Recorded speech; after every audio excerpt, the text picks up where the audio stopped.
بسم الله الرحمن الرحيم. يا أيها المزمل قم الليل إلا قليلا نصفه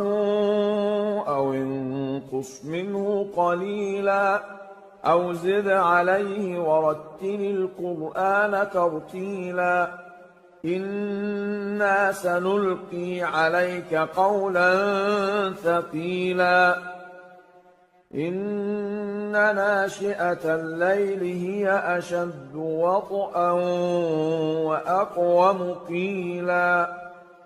إن لك في النهار سبحا طويلا واذكر اسم ربك وتبتل إليه تبتيلا رب المشرق والمغرب لا إله إلا هو فاتخذه وكيلا واصبر على ما يقولون واهجرهم هجرا جميلا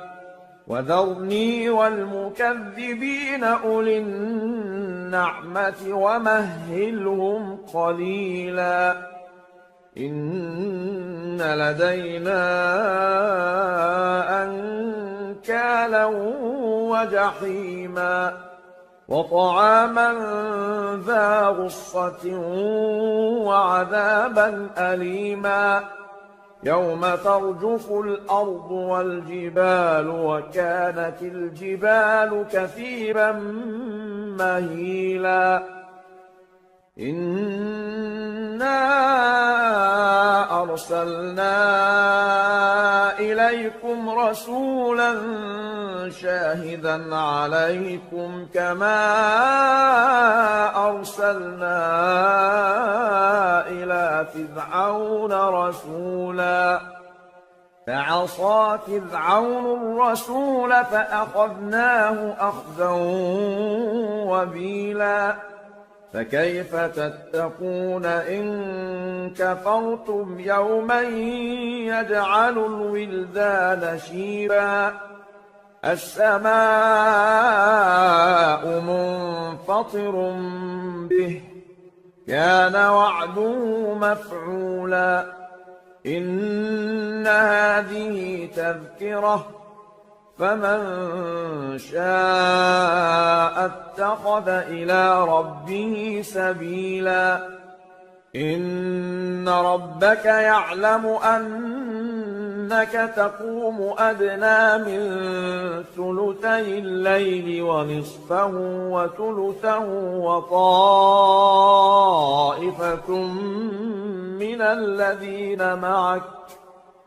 والله يقدر الليل والنهار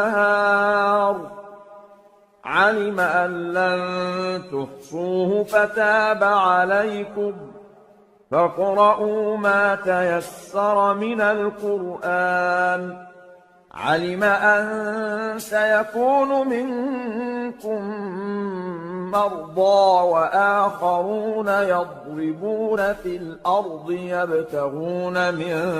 فضل الله وآخرون يقاتلون في سبيل الله فاقرؤوا ما تيسر منه وأقيموا الصلاة وآتوا الزكاة وأقرضوا الله قرضا حسنا